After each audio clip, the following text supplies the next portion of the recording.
히말라야 등반가 그레그 모텐슨이 쓴 세 잔의 차라는 책을 보면 처음에 함께 차를 마실 때 자네는 이방인일세, 두 번째 차를 마실 때는 영예로운 손님이고 세 번째 차를 마실 때는 가족이 되지. 손님에게는 친절하기는 해도 속내를 잘 드러내지는 않죠. 가족 같은 인연이 되려면 무엇보다 시간이 필요한 것 같습니다. 여기 호락호락하게 이방인을 받아들이지 않는 땅이 있습니다. 바로 남극인데요. 여름과 겨울이 되면 이 남극에 손님이 아니라 가족이 되는 사람이 있습니다. 일명 펭귄 박사, 극지연구소의 선임연구원 이원영 박사를 지금 만나보시죠.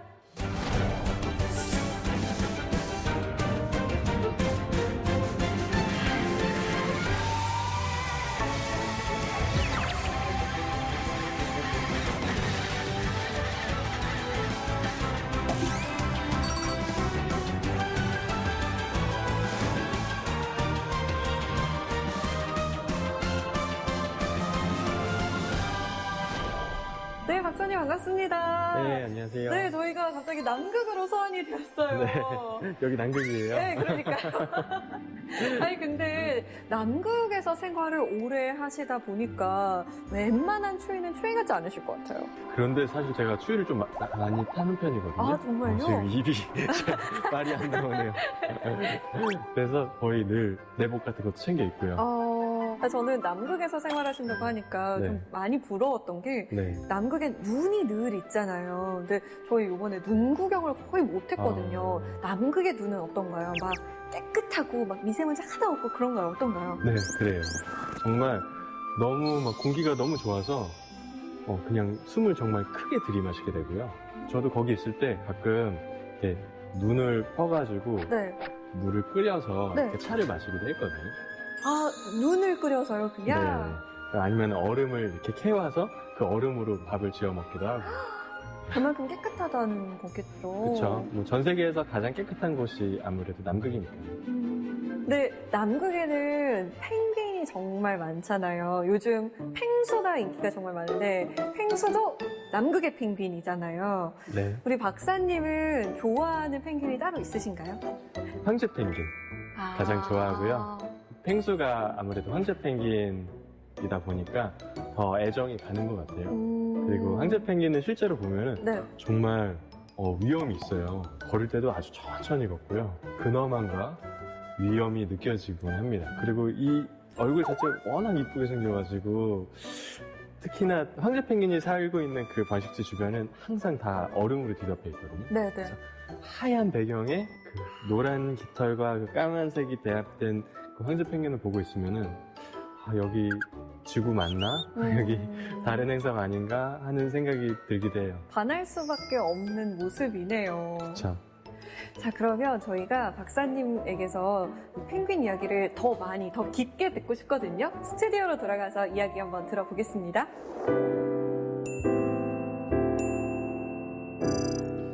안녕하세요. 극지연구소에서 동물의 행동을 연구하고 있는 이원영입니다. 오늘 제가 준비한 이야기는 바로 펭귄의 행동 생태 연구인데요. 우리가 어떻게 펭귄을 연구하고 있고, 그리고 펭귄을 오랫동안 보려면 우리가 어떻게 하면 좋을지를 여러분들하고 함께 고민해보는 시간을 가졌으면 좋겠습니다. 그럼 시작하겠습니다.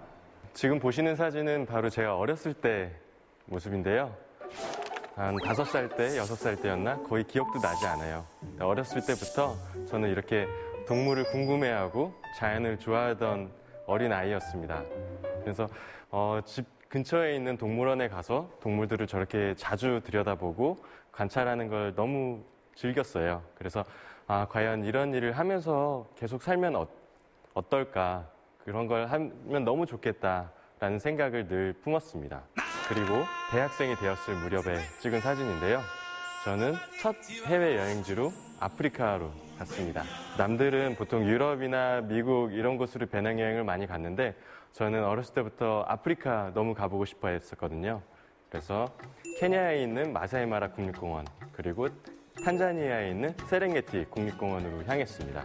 진짜 기린과 누, 홍학대들을 보면서 너무 벅차올랐던 기분이 나요. 그곳에서 캠핑을 하면서 텐트를 치고 잠이 들었는데 뒤쪽에서 하이에나 울음소리가 들리는 거예요. 그런데 그 하이에나 울음소리가 무섭다는 생각과 동시에 정말 짜릿하다. 정말 이곳이 정말 자연이구나. 이런 관찰을 계속하면서 앞으로도 살고 싶다라는 생각이 들었습니다. 그리고 나중에 직업을 선택할 때쯤에는 어렸을 때 생각했던 것처럼 정말 자연 속에서 캠핑을 하는 사람이 되었어요. 지구 반대편, 조금 추운 곳이죠. 남극에서 펭귄을 연구하고 펭귄을 관찰하면서 해마다 겨울이면 남극, 여름에는 북극 이렇게 오가면서 생활을 하고 있습니다. 바로 이곳이 남극 세종과학기지 전경입니다. 여러분들이 생각하는 것보다 굉장히 바다가 맑죠? 이 시기는 바로 남극의 여름이기 때문에 꽤 따뜻한 편이에요. 기온이 영상 2도, 3도까지 올라가고요. 그리고 이 시기에는 바다가 모두 녹습니다. 아주 따뜻한 시기가 되는 거죠. 그럼 이 시기에 맞춰서 남극에도 여러 생명체들이 모여듭니다. 그 중에 하나가 바로 펭귄이고요. 그리고 그 펭귄을 연구하기 위해서 제가 그 시기가 되면 세종과학기지를 방문합니다. 바로 이게 제가 하는 일인데요. 사실 아빠라고는 했지만 조금 못된 아빠라고 할 수 있을 것 같아요. 펭귄을 연구하기 위해서는 사실 어쩔 수 없는 일이긴 한데요. 제가 펭귄한테 가까이 다가가서 망을 들고 다니면서 펭귄을 잡고 그 펭귄한테 어떤 정보를 캐내는 일을 하고 있습니다. 동물 행동학이라는 분야 자체가 과연 이 동물이 어떻게 행동하고 그런 행동을 왜 하는지 알아보고자 하는 거기 때문에 어쩔 수 없이 개체를 포획하는 일은 반드시 필요해요. 펭귄을 과연 어떻게 잡을까 궁금해하시는 분들도 많은데 생각보다 어렵진 않습니다. 왜냐하면 펭귄은 사람을 겁내하지 않거든요. 아주 가까이 다가가서 막 괴롭히지만 않는다면 사람이 그 근처를 지나가도 크게 신경 쓰지 않습니다. 왜 그럴까요? 바로 남극은 오랜 기간 동안 사람의 손때가 묻지 않은 곳이기 때문이죠. 그러니까 사람을 볼 일이 없었어요. 그 펭귄의 조상들로 거슬러 올라가다 보면 대략 한 6천만 년쯤 전부터 남극에서 펭귄이 살았다고 하는데요. 인간이 남극에 도달한 시점은 불과 한 200년 정도밖에 되지 않습니다. 그러니까 펭귄은 굳이 사람을 구별할 필요도 없고요. 겁낼 이유도 없는 거죠. 그래서 어떻게 보면 펭귄을 연구하는 거는 가장 쉬운 일 중에 하나예요. 그냥 가까이 다가가서 곶갈 같은 게 있거든요. 곶갈이 이렇게 씌워주면은 얘네들이 막 고개를 들고서 그 곶갈을 공격하려고 막 그럽니다. 그럼 그때 곶갈을 얼굴에다 이렇게 씌워주면은 눈이 가려지는 거죠. 그럼 잠잠해져요. 그럼 그때 이렇게 들고 오면은 그걸로 끝입니다. 간혹 가다가 좀 쉽게 포획되지 않는 녀석들도 있는데요. 그럴 때는 여기 사진에서처럼 좀 커다란 잠자리채를 들고 가서 이렇게 씌워주는 거죠. 그러면 잠자리채에 쉽게 포획이 됩니다. 그럼 그렇게 잡아서 제가 과연 뭘 하느냐? 바로 이런 일인데요. 뭘 달고 있죠? 바로 저 등에 뭘 달아줬는데 저게 바로 GPS라고 하는 위치 추적 장치예요. 그리고 머리에도 뭔가를 달고 있죠? 그 머리에 달린 거는 가속도계라는 장비입니다. 그래서 머리를 어떻게 움직였는지 그런 행동을 측정하기도 하고 또 GPS에 담긴 정보를 통해서 이 녀석이 어디까지 갔는지 그리고 뒤에는 또 비디오 카메라도 달려 있거든요. 그걸 가지고 펭귄의 눈으로 본 물속 생활도 저희가 엿볼 수가 있는 거죠. 이런 연구 분야를 바로 바이오 로깅이라고 부릅니다. 일반적으로 로깅이다 라고 하면 뭔가를 기록한다는 뜻이거든요. 그런데 바이오 로깅이라고 하면은 어떤 생물체의 몸에 그 기록 장치를 붙여서 대신 기록하게 만든다는 거죠. 그래서 이런 바이오 로깅 장치를 이용하면 펭귄의 어떤 정보들을 제가 굳이 열심히 따라다니지 않아도 펭귄이 스스로 가서 이제 정보를 다 모아온 다음에 저에게 건네주기 때문에 그걸 통해서 동물의 행동을 아주 정확하게 측정할 수가 있게 됩니다. 이게 수심 기록계라는 장비입니다. 여기에는 수압을 측정할 수 있는 센서가 달려 있어서 이 펭귄들이 얼마나 깊이 잠수했는지를 1초에 한 번씩 계속해서 기록하게 돼요. 얘가 언제 잠수했고 언제 잠수를 끝냈는지도 알 수 있게 되는 거죠. 그리고 이거는 아까 젠투 펭귄 등에 달아줬던 GPS 장치인데요. 그래서 이거를 등에 이렇게 달아주면은 한 하루 정도 제가 트래킹을 하는데요. 그 위치 정보들이 아주 정확하게 뜨는 거죠. 그리고 이것도 GPS 장치인데요. 또 마찬가지로 펭귄의 위치 추적을 할 때 사용되는 흔한 장비들입니다. 이런 게 펭귄한테 좀 해가 되지는 않을까 걱정하시는 분들도 많이 있어요. 하지만 펭귄의 몸집에 비해서는 굉장히 가벼운 장치랍니다. 일단 펭귄이 보통 다 크면은 3kg에서 4kg 정도 왔다 갔다 하거든요. 하지만 이 장치는 한 30g, 50g 정도밖에 되지 않기 때문에 펭귄 입장에서는 그렇게 무겁진 않을 것 같아요. 그럼 과연 이 녀석들이 어떻게 행동하는지 제가 직접 촬영한 걸 한번 보여드릴게요. 예, 지금 이게 물속으로 이제 들어가기 시작한 겁니다. 이제 척척척 하는 소리 들리죠? 이제 날개짓을 하면서 이제 수영을 하는 거예요. 이제 주변에 있는 친구들이랑 지금 같이 나갔습니다. 그래서 충분히 먼 바다로 나가서 이제 먹이를 찾은 것 같아요. 그래서 여기에 크릴이 있구나라고 얘네들이 이제 알아낸 거죠. 이제 잠수를 시작합니다. 이때도 척척척 하는 소리 들리죠? 그냥 날개짓을 하면서 들어가는 거예요. 그래서 약 한 40m, 50m 깊이대에서 지금 먹이 활동을 하는 모습인데 이렇게 세로로 검게 보이는 것들이 있는데 저게 전부 다 남극 크릴입니다.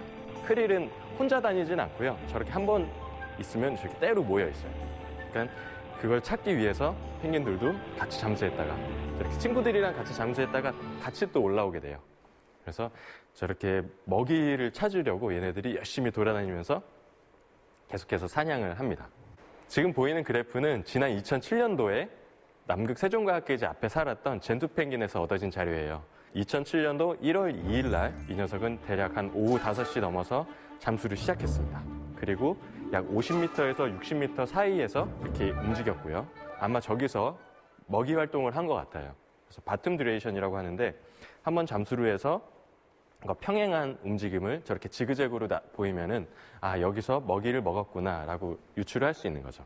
그리고 나서 이 녀석은 약 1분 정도 잠수 후에 다시 수면으로 올라왔습니다. 그리고 수면에서 한 30초 정도를 쉬었어요. 그러고 나서 다시 잠수를 시작한 거죠. 그래서 이런 걸 보면서 얘네들이 잠수를 몇 번 했구나. 그리고 또 머리 움직임을 아까 본다 그랬잖아요. 머리 움직임을 보면은 크릴을 몇 마리 잡아먹었구나 하는 것까지도 알 수 있어요. 그래서 어디에 가서 무엇을 얼마나 먹었는지를 아주 정확하게 다 측정을 할 수 있게 됩니다. 예전에는 펭귄이 기껏 해봐야 뭐 1, 2km 정도 헤엄치겠지라고 생각했어요. 지금 저희 보이는 바로 섬이 킹조지 섬, 남극 세종과학계지가 있는 곳인데요. 그곳에 있는 펭귄들한테 GPS를 붙여봤더니 최대 60km에서 70km 떨어진 곳까지 헤엄을 쳤다가 다시 돌아오는 걸 확인을 했습니다. 그러니까 굉장히 먼 거리죠. 60km에서 70km라고 하면은 서울에서 인천 끄트머리까지 갈 정도의 거리예요. 근데 그 정도의 거리를 뭐 아무런 어떤 이정표나 나침반 없이도 얘네들은 정확하게 먹이가 있는 곳을 가서 그 먹이 사냥을 하다가 다시 제자리로 돌아오는 거죠. 그래서 과연 이 녀석들은 먹이가 있다는 정보는 과연 어떻게 알아내는 걸까? 그리고 갔다가 어떻게 다시 제자리로 돌아오는 걸까? 그것도 굉장한 연구 주제 중에 하나고요. 아직도 사람들이 잘 모르고 있어요. 근데 아마 냄새를 통해서 알아낼 거라고 알고는 있지만 과연 정확하게 그런 메커니즘이 어떻게 이루어지는가도 저희들의 가장 큰 관심사고요. 그리고 또 한 가지 궁금한 점은 이 녀석들이 60km, 70km 떨어진 곳까지 갔다가 오는 동안 한 열흘 정도 걸리거든요. 근데 열흘을 쉬지 않고 헤엄을 치는 거예요. 그럼 과연 얘네들은 잠을 자는 걸까? 그러니까 열흘 정도를 잠을 자지 않고 계속해서 헤엄을 치는 건지, 만약에 잠을 잔다면 우리가 꼬박꼬박 졸듯이 이 펭귄들도 그렇게 졸면서 헤엄을 치는 건지, 그런 것도 너무 궁금한 내용 중에 하나입니다. 그렇다면 펭귄의 생태에 대해서 좀 더 자세하게 들여다보도록 하겠습니다. 펭귄은 일반적으로 한 번에 1개 내지는 2개의 알을 낳아요. 1개의 알을 낳는 펭귄은 황제 펭귄과 임금 펭귄 이렇게 두 종이 있고요. 나머지 펭귄들은 대부분 저렇게 2개의 알을 낳습니다. 그리고 2개의 알을 낳아서 암수가 번갈아 가면서 품어주죠. 그래서 암수가 하는 역할이 굉장히 비슷해요. 그리고 겉으로만 봐서는 저 젠투 펭귄이 암컷인지 수컷인지를 알기가 어렵습니다.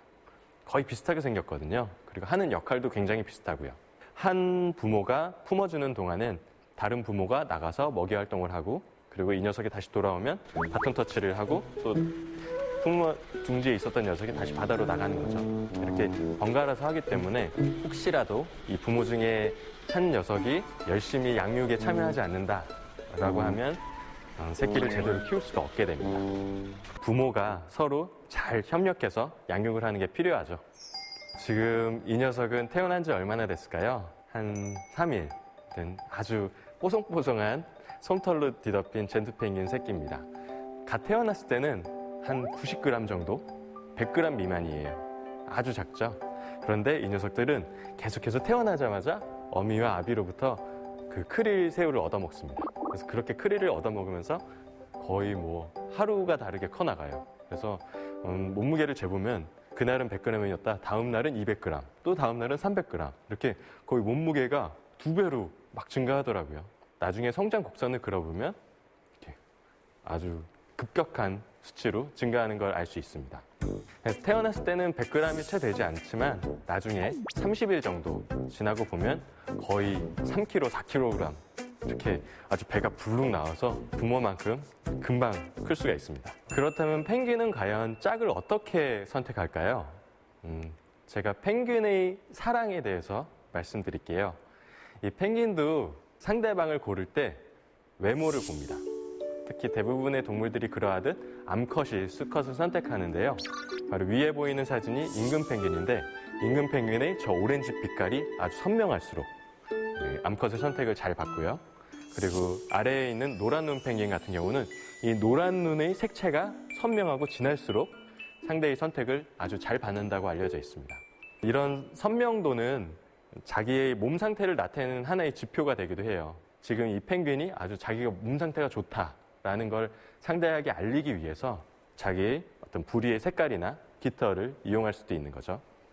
그리고 상대는 그 깃털 색깔이나 부리의 진하고 선명한 정도를 보고서 이 녀석이 정말 좋은 녀석이구나. 나중에 좋은 짝이 될 수 있겠다. 라고 해서 이 녀석들은 그래서 선택받을 확률이 아주 높아지죠. 그러다 보니까 이렇게 인기가 좋은 녀석일수록 아주 다툼이 벌어지기도 해요. 제가 이 펭귄 번식지에서 관찰할 때 실제로 피가 튀기는 듯한 혈투가 벌어지는 걸 본 적이 있는데요. 너무 무서웠어요. 정말 서로 막 부리를 물으면서 막 날개로 때리고 이렇게 싸우더라고요. 저렇게 좋은 짝을 얻기 위해선 싸움이 벌어지기도 합니다. 그러니까 꼭 사람에서만 일어나는 일은 아니에요. 펭귄에서도 일어나는 일이라는 거. 그리고 이렇게 어렵게 짝을 얻었다 하더라도 그 짝과 아주 오랫동안 백년해로 하진 않습니다. 펭귄도 이혼을 해요. 한 번의 번식 시즌 안에서는 물론 일부 일처제를 유지하지만 이듬해가 되었을 때 같은 짝을 고를 확률이 그렇게 높진 않습니다. 황제 펭귄은 이혼율이 대략 85%, 그리고 임금 펭귄은 75%. 제가 주로 연구하고 있는 턱근 펭귄은 이혼율이 대략 한 18%, 그리고 젠투 펭귄은 27%라고 알려져 있고요. 제가 연구하고 있는 개체군에서는 지난해에 대략 이혼율이 50%까지 올라갔어요. 그렇다면 왜 펭귄은 이렇게 이혼을 많이 할까? 그리고 왜 이렇게 종마다 차이가 있을까에 대해서 사람들이 여러 가지 가설을 내놓았는데요. 그 중에 가장 지지를 많이 받고 있는 가설 중에 하나는 바로 이게 일종의 적응주의 전략이라는 이야기입니다. 아까 제가 처음에 설명을 드릴 때 펭귄은 부모가 이렇게 동등하게 양육에 참여한다고 말씀드렸잖아요. 그런데 새끼들을 키우는데 너무 많은 노력이 들기 때문에 자기가 노력한 것만큼 상대도 과연 노력을 했을까?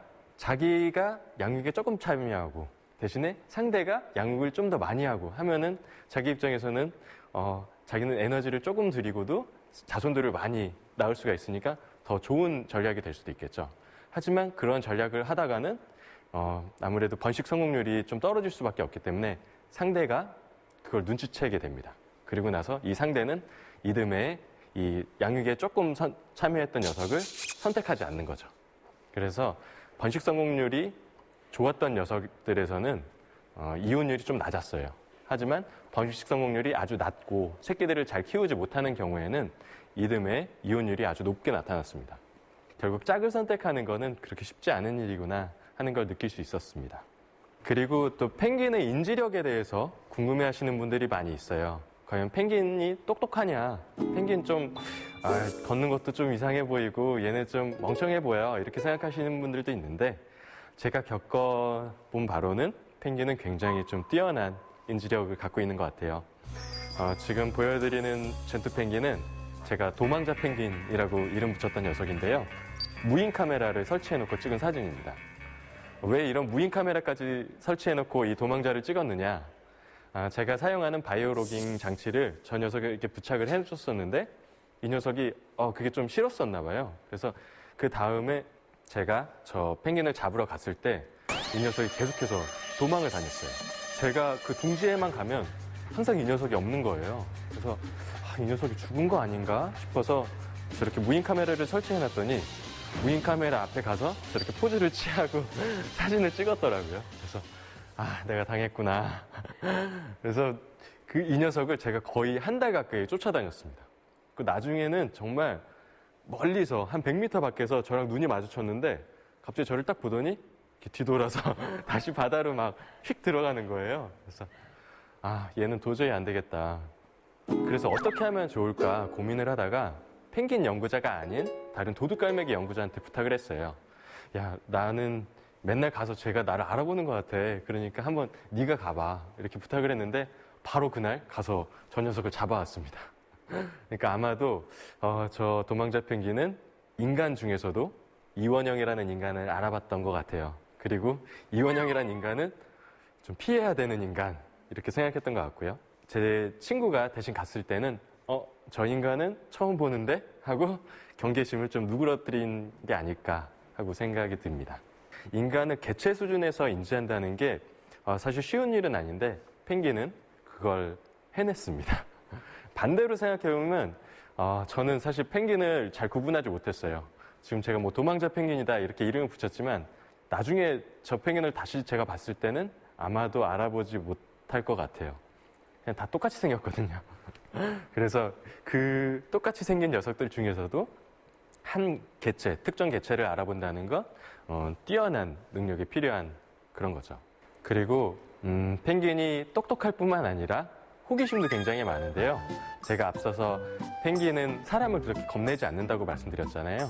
얘네들은 가끔 먼저 사람한테 다가와서 호기심을 보이기도 합니다. 그 영상을 한번 보여드릴게요. 지금 이 영상은 아주 어린 젠두 펭귄이 사람들한테 다가와서 호기심을 보이는 모습인데요. 아마도 이 녀석들은 태어난 지 이제 한 달쯤 넘었을까요? 마치 사람들한테 다가와서 먹이를 달라는 듯이 저렇게 막 조르더라고요. 그리고 이렇게 사람들이 이렇게 손을 이렇게 흔들면은 그걸 또 이렇게 보고 같이 고개를 이렇게 돌리기도 하고요. 그리고 뭔가 반짝이는 물체를 보면은 저렇게 가까이 와서 정말 품에 안길 듯이 가까이 왔습니다. 하지만 연구자들이 먼저 다가가진 않아요. 동물 윤리를 지키기 위해서 저희들이 먼저 다가가진 않지만 가끔가다 저렇게 운 좋게도 연구자들한테 먼저 다가오는 녀석들도 있습니다. 저런 모습을 볼 때면 저도 모르게 막 마음이 연구자가 아니라 그냥 펭귄을 좋아하는 하나의 펭귄 덕후처럼 돼가지고 이렇게 저도 모르게 막 마음이 막 가더라고요. 그리고 어떤 녀석들은 마치 물속에서 헤엄을 치다가도 저한테 가까이 다가오곤 했는데요. 그래서 한 번은 아델리 펭귄을 관찰하기 위해서 이제 바다 얼음 근처에서 이렇게 보고 있었는데 갑자기 이 녀석이 헤엄을 치다 말고 제 앞으로 와서 너 뭐야? 이런 표정으로 이렇게 다가오더라고요. 그래서 저도 모르게 막 뒷걸음질 치고 막 그랬는데 아마도 이 펭귄은 물 밖에 있는 인간을 봤던 것 같아요. 그래서 헤엄치다가도 물 밖에 있는 인간을 보고 쟤 뭐지? 하고 저렇게 가까이 다가온 게 아닌가 싶었습니다. 그래서 얘네들은 헤엄치면서도 물 밖을 잘 볼 수가 있고요. 그리고 뭔가 좀 이상한 물체가 나타났다라고 하면 일단은 가서 저렇게 확인을 해보는 것 같습니다. 하지만 이렇게 귀엽고 예쁜 펭귄들이 지금 그렇게 남극에서 잘 살고 있지는 않아요. 남극에 있는 빙하들이 빠르게 녹고 있기 때문에 펭귄은 저렇게 마치 섬에 갇힌 것처럼 큰 위기에 처해 있는 상태입니다. 제가 연구하고 있는 남극 세종과학기지는 남극에서도 남극 반도 이렇게 조그맣게 튀어나와 있는 끄트머리에 있는데요. 바로 이곳이 남극에서도 온난화가 가장 빠르게 진행되고 있는 곳입니다. 미국에 있는 파머 기지에서 오랫동안 그 연구를 해본 결과를 종합해보면 이곳에서는 얼음이 어는 일수가 해마다 빠르게 감소를 하고 있어요. 그래서 우리가 실제로 중위도 지역에서 느끼는 것보다 한국에서 느끼는 것보다도 남극에서는 그 속도가 정말 빠릅니다. 한 해 한 해가 다를 정도죠. 그리고 남극에서도 온난화가 일어나고 있는 지역이 위치마다 조금씩 다르거든요. 그래서 어떤 사람들은 여기는 뭐 남극 아직도 얼음 이렇게 많고 뭐 괜찮은 것 같은데 뭐 어때? 이렇게 생각하시는 분들도 있는데 남극에서도 지금 남극 반도 지역이 특히나 온난화가 빠르게 되고 있고요. 그리고 바다 얼음이 생기는 해빙의 면적도 빠르게 줄어들고 있습니다. 그럼 우리나라 세종대지에도 좀 어떤 변화가 있었나요? 예, 제가 가보면 정말 그 변화를 아주 잘 느낄 수가 있었는데요. 특히 제가 지난 1월에 남극에 있을 때 기온이 영상 10도까지 올라간 적이 있어요. 남극에서요? 예, 근데 뉴스를 보니까 아르헨티나 기지 인근에서는 20도 넘게 올라간 기록이 이번에 최고 기록을 경신했더라고요. 그래서 어떤 분들은 진짜 반바지에 반팔 입고 다니시는 분들도 있었고요. 정말 좀 무서울 정도였습니다. 이게 남극이 이렇게 따뜻해도 돼? 싶을 정도로. 그래서 가끔 펭귄들 보면은 입을 벌리고 혓바닥을 내밀고 있어요. 더워서? 네, 강아지들이 이렇게 열이 식을 때 이렇게 혀를 내밀고 헥헥거리잖아요. 네. 그런 것처럼 펭귄들이 헥헥거리고 있더라고요. 그래서 얘네들이 얼마나 더우면 이럴까 싶을 정도였고요. 이런 변화가 세종과학 기지에서 정말 빠르게 일어나고 있는 것 같습니다. 그 남극반도에 있는 파머 기지에서 개체군을 쭉 오랫동안 조사를 해봤는데요. 지금 결과를 보면 아델리 펭귄이 1975년도부터 약 90%가 감소했다는 결과가 나왔어요. 하지만 지금 파란색 그래프는 빠르게 증가하고 있는 걸 볼 수 있는데요. 파란색 그래프는 바로 젠투 펭귄입니다. 그러니까 젠투 펭귄은 오히려 남극 반도에서 그 숫자가 빠르게 늘어나고 있어요. 남극에 있는 펭귄들이 다 위험하다고 해놓고 이게 무슨 얘기냐 의아해하시는 분들도 있을 텐데 바로 남극에서도 이런 온난화에 맞춰서 어떤 녀석들은 좀 타격을 좀 심하게 받고 있고요. 또 어떤 녀석들은 남극 반도가 새로운 터전이 돼서 그곳으로 빠르게 모여들고 있습니다. 젠투 펭귄은 아델리 펭귄에 비해서 좀 따뜻한 곳을 좋아하는 녀석들이거든요. 주로 아남극권에 걸쳐서 분포를 하고 있는데 이 녀석들은 남극 반도가 점점 따뜻해지니까 이 살고 있는 곳을 점점 남쪽으로 옮기고 있어요. 그래서 젠투 펭귄은 그럼 더 좋은 거 아닐까라고 생각할 수도 있지만 젠투 펭귄이 원래 살던 곳, 젠투 펭귄의 원서식주도 지금 빠르게 막 변화를 겪고 있기 때문에 사실은 뭐 어떤 펭귄은 좋아지고 있고 어떤 펭귄은 나빠지고 있다라고 할 수는 없고요. 지금 전체적으로 지금 심하게 변동을 보이고 있다라고 이해하시는 게 정확할 것 같습니다. 그리고 남극에 있는 여러 펭귄들 중에서도 가장 심한 타격을 입고 있는 녀석들은 바로 해빙 위에서 알을 낳고 키우는 황제 펭귄인데요. 황제 펭귄은 아까 보여드렸던 젠투 펭귄이나 아델리 펭귄과는 다르게 그냥 자기 다리에다가 알을 낳고 그 위에서 키웁니다. 그러니까 자기 몸이 곧 집인 셈이죠.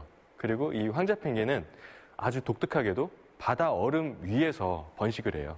그러니까 바다 얼음이 곧 자기의 터전인 셈이죠. 그런데 바다 얼음이 어는 면적이 해마다 조금씩 줄어들고 있기 때문에 지난 50년 동안 벌써 절반 가까이 줄어들었고요. 이러한 추세가 앞으로 계속된다면 약 2100년도에는 전체가 사라질 수도 있다라는 시나리오가 나왔습니다. 아마도 우리의 후손의 후손 즈음에는 황제 펭귄을 책이나 뭐 사진으로만 볼 수도 있어요. 옛날에 저런 새가 있었지, 남극에 저런 펭귄이 있었대, 이렇게 이야기만 하고 구전되어서 전해 내려올 수도 있습니다. 세종과학기지 근처에서는 제가 직접 눈으로 그 빙하가 소멸하는 걸 확인할 수도 있었는데요. 바로 이곳은 포터소만이라는 지역입니다. 빨간색으로 표시된 곳은 불과 한 몇 년 전까지만 하더라도 다 빙하로 덮여있던 지역이에요. 그런데 이 지역이 최근 몇 년 동안 빠르게 녹고 있거든요. 그래서 이 지역이 전부 다 육지로 바뀌었습니다. 과연 이 속도가 얼마나 빠를까 제가 위성사진으로 분석을 해봤는데요. 지난 1989년도부터 이제까지 위성사진을 보면 빙하 라인이 지금 뒤로 점점 빠르게 후퇴하고 있다는 걸 알 수 있었어요. 1년에 약 10m 정도더라고요. 그러니까 제가 남극에서 이제 연구를 한 지 한 6년 정도 됐는데 벌써 그 사이에 60m 정도가 뒤로 물러나 있습니다. 그러니까 가보면은 예전에 여기 얼음이었는데 다 어디 갔지? 하면서 이곳은 다 육지로 바뀌어져 있는 거예요. 그리고 이렇게 드러난 육지에 다른 새가 와서 둥지를 틀고 이제 자기의 보금자리를 만들었습니다. 그 중에 하나가 바로 남방 큰 제갈매기 펭귄이라고 하는 새인데 이 녀석들도 좀 따뜻한 곳을 원래 좋아하는 녀석들이에요. 그래서 뭐 남아프리카 공화국 아니면 칠레 이 남쪽에 사는 녀석들인데 지금은 남극 반도에서 저렇게 둥지를 틀고 번식을 하고 있습니다. 남극 반도가 과연 얼마나 따뜻해져 가고 있는지를 보여주는 하나의 척도가 될 수도 있을 것 같아요. 그리고 이 포토소만뿐만 아니라 바로 그 근처에 있는 마리안소만이라고 하는 지역은 1년에 20m에서 30m까지도 빠르게 빙하가 소멸하고 있거든요. 그래서 지난 6년 동안 그곳은 이미 150m 정도가 빙하가 사라졌습니다. 그래서 그 지역에 있는 지도가 바뀔 정도예요. 제가 갈 때마다 와, 여기 또 바뀌었구나. 와, 여기 또 없어졌어. 이렇게 눈으로 확인하고 체감하고 큰일이다. 걱정을 하게 될 정도로 너무 피부로 와 닿았습니다. 그 온난화의 원인이 바로 인간이죠. 그러니까 펭귄의 위기는 결국 인간이 만들어낸 결과라고도 볼 수 있을 것 같아요. 본격적으로 인간이 산업화를 진행하면서 그때부터는 펭귄이 이용할 수 있는 그 펭귄의 먹이원이 빠르게 줄어들게 됩니다. 펭귄과 고래, 물개의 주요 먹이원이 되는 남극 크릴은 바로 해빙 밑에서 사는 동물 플랑크톤이에요. 그 크릴이 그 해빙 밑에서 계속해서 번식을 해야 되는데 해빙이 줄어들게 되니까 바로 펭귄의 먹이원이 점점 감소하게 되는 거죠. 그래서 앞으로는 과연 이 지구온난화 추세가 어떻게 될까 염려하시는 분들이 많은데 생각보다 그렇게 상황은 좋지 않아요. 그러니까 기후학자들의 예상에 따르면 지금과 같은 추세가 계속됐을 때는 2100년도에 지구 평균 온도가 4도에서 5도까지 상승할 거라고 이야기를 합니다. 이미 산업혁명 이후로 1도가 증가를 했어요.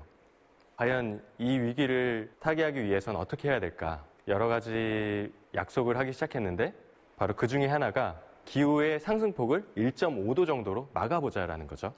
이미 1도만큼 상승을 했으니까 앞으로 남은 거는 바로 0.5도입니다. 그래서 만약에 우리가 1.5도보다 더 상승이 됐을 경우에는 이 지구의 생태계가 어떻게 바뀔지 지금 아무도 몰라요.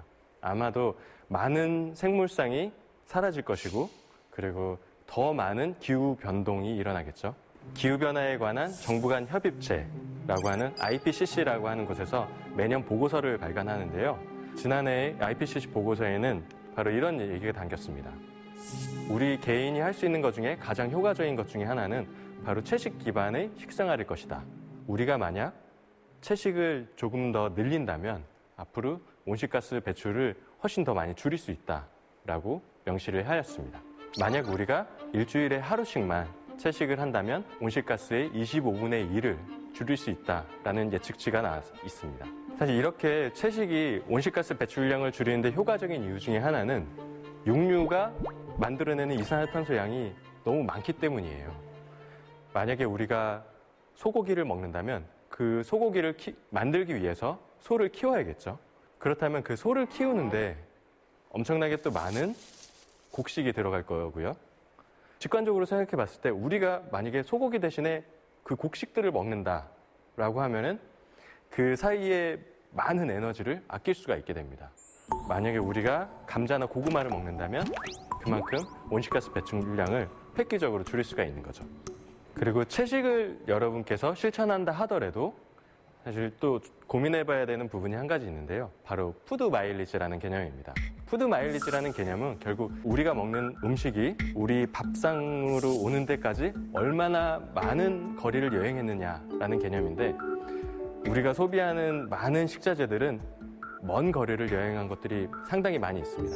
음식이 어디서 왔는지 프랑스와 영국과 일본과 한국을 비교해 본다면 한국 사람들이 소비하는 푸드 마일리지가 가장 높아요.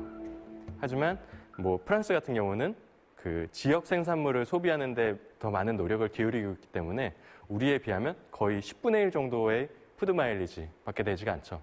만약에 바나나를 먹고 아보카도를 먹는다면 좀 다시 한번 고민해 볼 필요도 있어요. 바나나가 생산되는 필리핀에서 한국까지 먼 거리를 또 배를 타거나 비행기를 타고 와야 되는 거잖아요. 우리나라까지 오려면 얼마나 많은 이산화탄소가 배출이 되는지 여러분들이 생각해 보신다면은 바로 이 푸드 마일리지라는 개념도 이산화탄소 배출을 줄이기 위한 좀 좋은 개념이 될 것 같아요. 그냥 단순히 우리가 채식을 했으니까 온실가스를 줄였다라는 게 아니라 우리가 지역 농산물, 지역에서 만들어진 가까운 거리를 이동한 음식물을 먹고 이 일을 통해서 온실가스를 줄였다라는 게 조금 더 효과적인 우리 행동이 될 것 같습니다. 그러면 박사님도 지금 채식을 하고 계시나요? 채식을 하기 위해서 네. 노력을 하고 있습니다. 최소한 고기를 안 먹으려고 한 지 이제 8개월 정도 됐어요. 그렇구나. 그래서 지난해 남극 기지 갔을 때도 네. 고기를 한 번도 먹지 않았습니다. 아무래도 지구 온난화와 관련된 문제가 남극에 있으시다 보니까 더 피부에 와닿으실 것 같아요. 예, 그렇죠. 그리고 펭귄을 연구하는 입장에서 저는 펭귄을 어떻게 하면 지킬 수 있을까를 늘 고민하게 되거든요. 혹시 4월 25일이 무슨 날인지 아세요? 아니요, 무슨 날인가요? 4월 25일은 세계 펭귄의 날, 월드 펭귄 데이입니다. 말 그대로 펭귄을 기념하자는 날인데요. 4월 25일로 제정된 이유는 바로 4월 25일 즈음에 펭귄이 이동을 시작한다라고 해서 과학자들이 저 날을 좀 기념했으면 좋겠다라고 제안해서 날이 지정이 되었고요. 사실 펭귄 한 마리를 살리자, 펭귄 한 종을 우리가 살리자라는 이야기는 아니에요. 결국 펭귄을 살리려면 지구 온난화의 속도를 늦춰야 하고 그리고 이산화탄소를 비롯한 온난화 가스 배출량을 저감시켜야 되거든요. 그래서 결국 지구의 평균 온도를 낮추자라는 건데 그로 인해서 아마 펭귄도 살릴 수 있고 우리가 잘 모르는 다른 우리 주변에 있는 다른 새들도 살릴 수 있고 다른 곤충도 살릴 수 있고 하는 거죠. 그래서 펭귄의 날을 기념하자라는 얘기는 사실 펭귄을 일종의 지표종으로서 저희가 그냥 이렇게 내세우는 거예요. 사실 그 이면에는 정말 지구를 살려야 되고 더 많은 동물들, 식물들 그리고 더 나아가서는 인간을 살리자라는 이야기라는 점을 꼭 기억해 주셨으면 합니다. 과연 우리가 기후온난화 멈추기 위해서 과연 무엇을 할 수 있을지 정부의 노력, 국가 간의 약속 다 필요하겠지만 우리 개개인의 노력 어떤 게 있을 수 있을지 잘 고민해 봤으면 좋겠습니다. 그리고 여러분들이 이 위기의 심각성을 조금이라도 더 알아주셨으면 좋겠어요. 그럼 이것으로 제 강의를 마치겠습니다. 들어주셔서 감사합니다.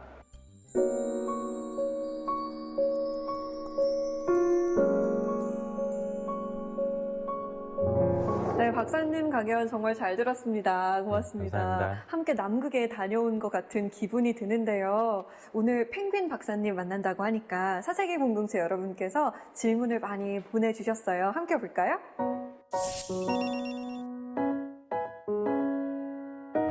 펭귄 박사님, 펭귄은 날개가 있는데 왜 못 날아요? 펭귄은 왜 뒤뚱뒤뚱 걸어요? 네, 이 어린이들에 이어서 파주 청석초등학교 친구들의 질문도 받겠습니다. 안녕하세요. 저희는 파주 청석초등학교 펭귄을 사랑하는 어린이들입니다. 펭귄은 바깥에서는 뒤뚱뒤뚱 엄청 느리게 다니잖아요. 이렇게 느린 애들이 물속에서도 느린 걸까요?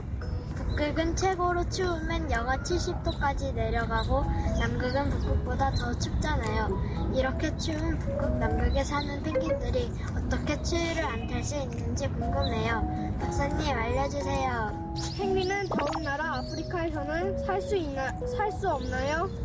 사실 집에서도 키우고 싶거든요. 집에서는 키울 수 없나요? 박사님 알려주세요. 네, 어린 친구들이 아주 네. 질문을 막 쏟아냈어요. 너무 날카로운 질문들을 많이 해줬네요. 펭귄은 왜 날 수 없냐? 그리고 펭귄은 왜 이렇게 육지에서는 뒤뚱뒤뚱 하는데 물속에선 빠르냐? 네. 얘기를 해줬는데 실제로 펭귄은 날 수가 있습니다. 펭귄이 날 수 네. 있어요? 물속을 나는 거죠. 날개를 이용해서 물속을 엄청나게 자유자재로 날아다녀요. 펭귄들은 물속에 있는 물 입자들을 가르면서 나는 모습처럼 보이기도 합니다. 그리고 펭귄은 많은 새들 중에서도 유일하게 그 잠수에만 특화된 조류거든요. 펭귄의 삶을 한 100이라고 봤을 때 그중에 한 80은 물속에서 보내거든요. 근데 한 80이나요? 20 정도만 이제 번식을 위해서만 잠시 무태에 올라오는 겁니다.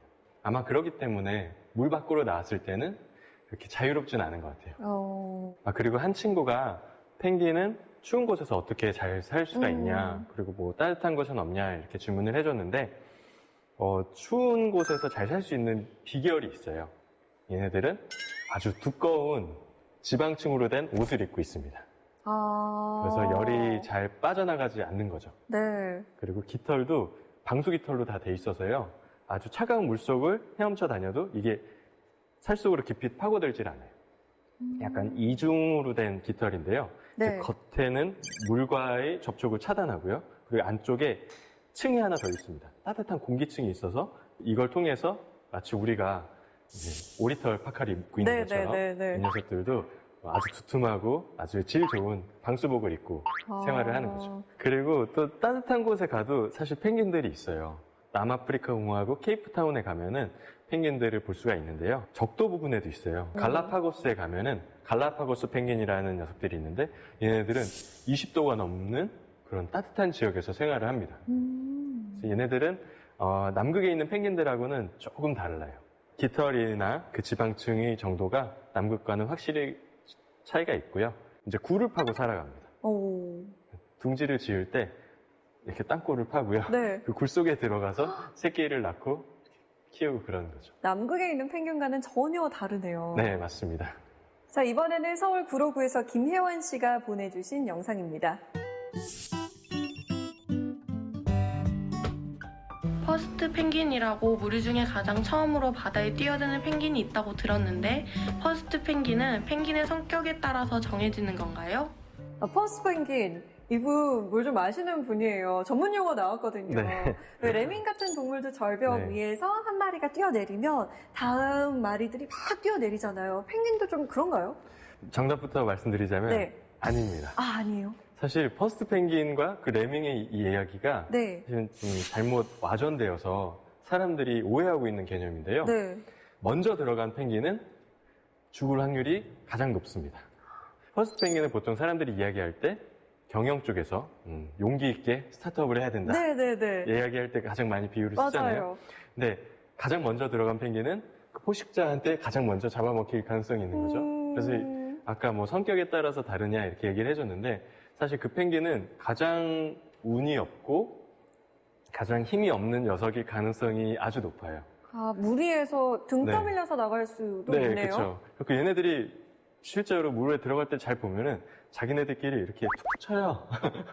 그러다가 이렇게 너무 너무 여기가 멋져다, 이런 얼음이 느낌이야? 꽉 차게 되면은 네. 그러다 한 애가 툭 들어가면은 그때 우다다다닥 하면서 다 들어가는 거죠. 아. 그렇기 때문에 퍼스트 펭귄은 사실 용기와 도전의 대명사처럼 알려져 있지만 실제 자연에서는 좀 운이 없는. 운이 없는 그런 녀석이라는 거. 완전 반대네요. 네.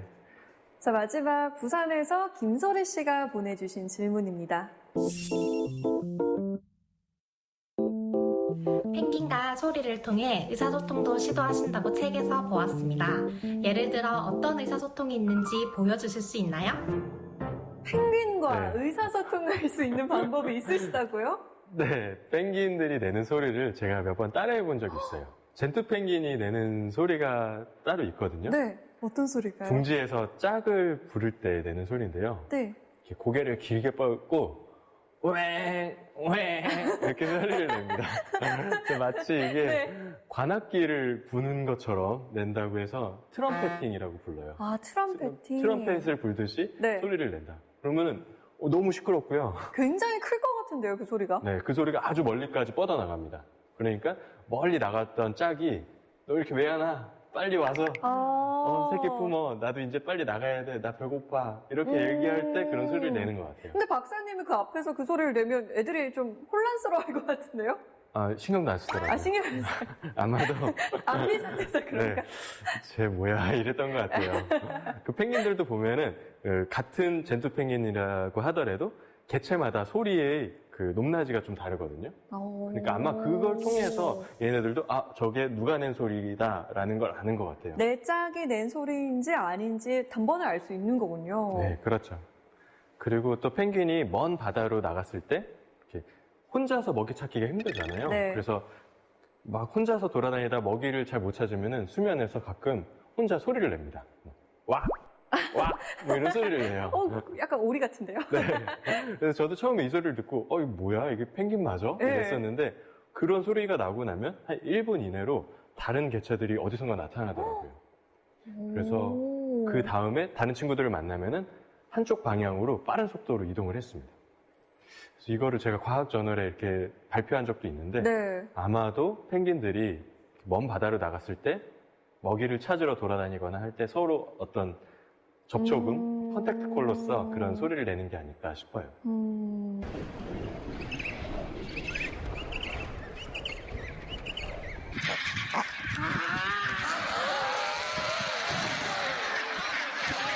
이렇게 늘 펭귄을 관찰하고 펭귄과 거의 함께 살다시피 하셨는데 한국에 돌아오면 펭귄 생각 많이 나실 것 같아요. 언제 가장 많이 나세요? 좀 직장 생활에 지칠 때? 일상생활에 좀 치일 때? 네. 힘들다 할 때는 좀 펭귄 생각이 많이 나고요. 그럴 때는 제가 컴퓨터에 이제 저장해 놓은 펭귄 사진 폴더가 있거든요. 네. 그래서 그거를 보면서 좀 힘을 얻고는 합니다. 이렇게 보니까 거의 뭐 펭귄에게 영상 편지라도 한번 쓰셔야 될 것 같은데 어떻게 하시겠어요? 저희가 음악을 좋은 걸 한번 깔아드리겠습니다. 예. 제가 재작년에 그 펭귄 마을에서 이름을 붙여준 젠트 펭귄이 있어요. 네. 그 엄마랑 아빠한테도 제가 이름을 붙여주고 한 2달 정도를 계속 관찰한 적이 있거든요. 그 아이들 이름이 여름이와 겨울이에요. 예쁘네요, 이름이. 걔네들한테 한번 영상 편지 해보겠습니다. 좋습니다. 여름이와 겨울이에게. 네.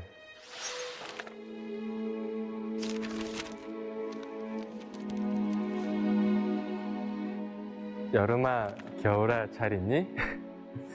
사실 여름이는 하늘나라로 갔잖아. 하늘나라에서도 잘 살길 바라고, 겨울아, 너 여름이 대신 화이팅해서 넌 오래오래 잘 살길 바란다. 다음에 만나면 도망가지 말고 인사해. 안녕. 여름이는 어쩌다가. 제가 관찰하는 동안에 네. 어느 날 이렇게 사체로 발견이 됐거든요. 아마 어떤 병에 감염이 됐거나 그랬던 것 같아요. 근데 사인은 알 수 없지만 나중에 결국 독립한 녀석은 겨울이 한 마리밖에 없었습니다. 관찰을 하다가 뭐 사체로 발견이 된다거나 아니면 잡아먹힌다거나 이러면 마음이 굉장히 아프실 것 같아요. 그렇죠. 그럴 때는 마치 제 새끼인 것처럼 저도 모르게 감정이입이 되더라고요. 그리고 특히나 그 죽은 여름이가 도둑갈매기한테 뜯어먹힐 때는 네. 가서 막 도둑갈매기를 막 뜯어 말리고 싶었거든요. 네. 이게 결국 남극 생태계구나 하는 생각이 들었습니다.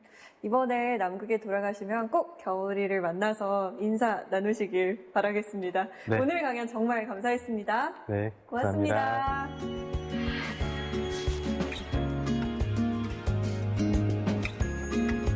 두려움은 적게, 희망은 많이. 푸념은 적게, 호흡은 많이. 미움은 적게, 사랑은 많이 하라. 그러면 세상의 모든 좋은 것이 당신의 것이다. 스웨덴의 속담이라고 합니다. 하나같이 지키기 쉬울 것 같으면서도 정말 어려운 일들이죠. 그래도 세상 모든 좋은 것을 공짜로 누릴 수 있다고 하는데 푸념하고 싶고 불만이 생길 때마다 호흡을 한번 가다듬고 이 속담을 생각해보면 어떨까요? 서세계 공동체 수미다. 다음 시간에 찾아오겠습니다. 고맙습니다.